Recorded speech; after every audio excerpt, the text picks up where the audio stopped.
cry against Sodom is great. Its sins are very grave. You are a just God. Will you destroy the good men along with the evil ones? What if there were 50 good people in Sodom? What if there were 10 righteous men in Sodom? Would you not save them? Not. What are you doing? Who are these people? They need our help. Even if I find only 10, I will save the whole city. This way! Open the door! Give us the strangers!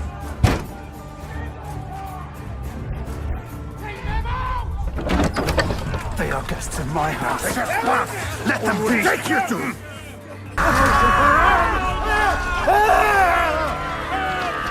We must go. I can't see you!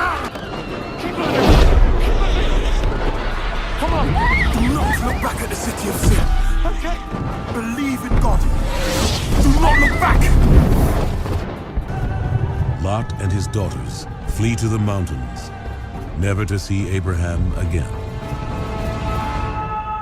So I'm up here on the site called locally Gomorrah, and this is the site that the archaeologists associated with Gomorrah. So here you can see that ashy layer that's just underneath the surface. This is full of burned pottery. It's full of the fragments of human bones. The question is what evidence is there of this burning sulfur that rained down? Well, it seems that the culprit are these sulfur balls that are also found in this area. Whatever the cause, it was certainly a tragedy.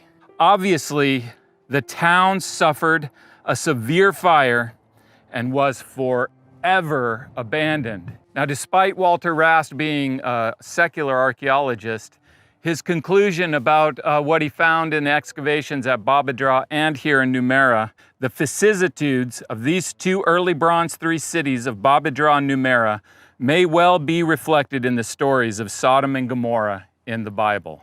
Okay, so Babadra was destroyed by fire at the same time that its cemetery was destroyed by fire. The city was never rebuilt. This city associated with Gomorrah has a burn destruction over it. The city came to a dramatic end with the fire destruction at the same time that Babadra was destroyed by fire. What is it that burned these cities and the cemetery at Babadra? The Bible describes it as burning sulfur raining down from the sky.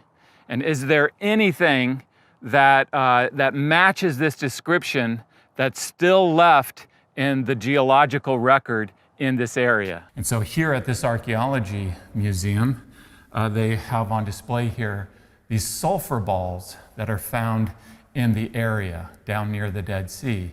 Now, when I first saw this display, I got really excited and I went and scoured the archaeological sites. This is a sulfur ball, sulfur balls. All these are sulfur balls. Here, here, here. Look at all of them. There. Sulfur ball, everywhere.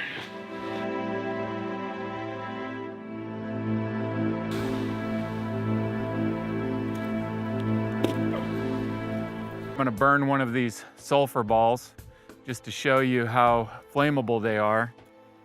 I got to be careful because, man, when you get a whiff of these things, it's really nasty. This is one of the reasons why sulfur balls would only be preserved in water, because if they strike the land, then they're going to burn up. You can see the goo, it's just melting down to goo and then dripping off. So when you have something described in the Bible and you go to that place and you look it over, you look at the excavation work that's been done, there's always not just a fit, but an obvious fit.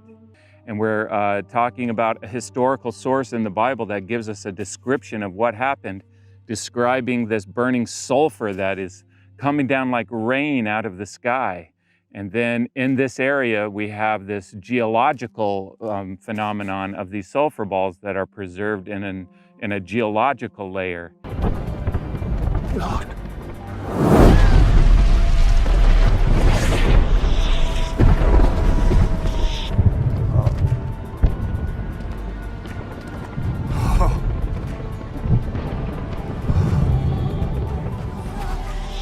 Pride Month has historically been about empowering the LGBTQIA+ community and freeing them from oppression. Pride Month is no longer about tolerance and acceptance, but about pushing a minority lifestyle onto the majority, with potentially disastrous consequences.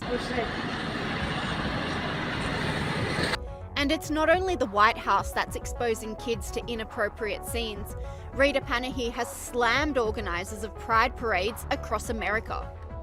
We're being told these are family-friendly parades. Let's have a look at one that does not look family-friendly to me.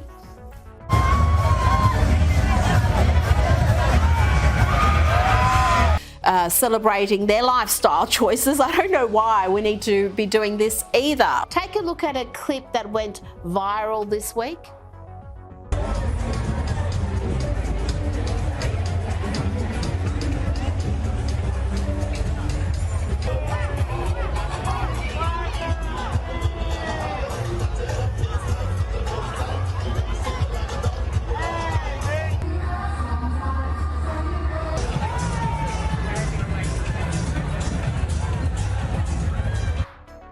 Woman holding what looks like a toddler with pretty much a naked man on all fours twerking in front of them, and then another child walking past. I'll play some more footage of mums who've taken their kids along to performances where, again, very sexual in nature, people in G-strings, legs akimbo. Children's involvement isn't only limited to marches. The Pride agenda is now well and truly entrenched in schools, as Rita Panahi reveals.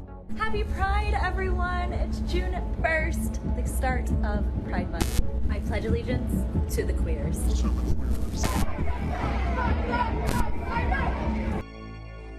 God let them follow their own evil desires. Women no longer wanted to have sex in a natural way, and they did things with each other that were not natural. Men behaved in the same way. They stopped wanting to have sex with women and had strong desires for sex with other men. They did shameful things with each other, and what has happened to them is punishment for their foolish deeds. Since these people refused even to think about God, He let their useless minds rule over them. I'm standing before you today as a grandfather. I have wonderful grandkids. I have one who is in the age group of this book when Aiden became a brother. And when Aiden was born, everyone thought he was a girl. But once he came out as a trans boy, Aiden and his parents fixed the parts of his life that didn't fit anymore, and he settled happily into being himself. Aiden didn't feel like any kind of girl. He was really another kind of boy. Now this book is for kids 5-year-olds, 6-year-olds, so forth and so on. And this book is available in 31 elementary schools in our county. This is garbage. And whoever is responsible for this ought to be ashamed. And I want to say this. There is a judgment day coming. But there is evidence that the God of the Bible is passing judgment. When God passes judgment, you know what He does? He gives people over to vile affections, vile thoughts, when they reject His truth and decide no matter what, they're going to believe what they want to believe anyway. You know what God says? He says, have at it. And it's evident that in many cases, I'm seeing judgment pass, because there is no way anyone in their right mind can argue that the things that we're hearing today that's being placed in our high schools, elementary schools, middle schools for kids to hear and read and practice has anything to do with making them better, making America better, making our neighborhoods better. This is trash. And I pray that to the extent that you can, you will rise up against this. There ought to be something in us that will make us want to protect the hearts and minds and even the appetites of our children. And many of them have no sexual appetite at all until they read this. Why are we sexualizing our children? I'm as angry about this as I can be. And I pray that you will consider our words and give our children a chance. They're not sex toys, and they're not your kids. We want to leave raising the children to the parents. Thank you very much.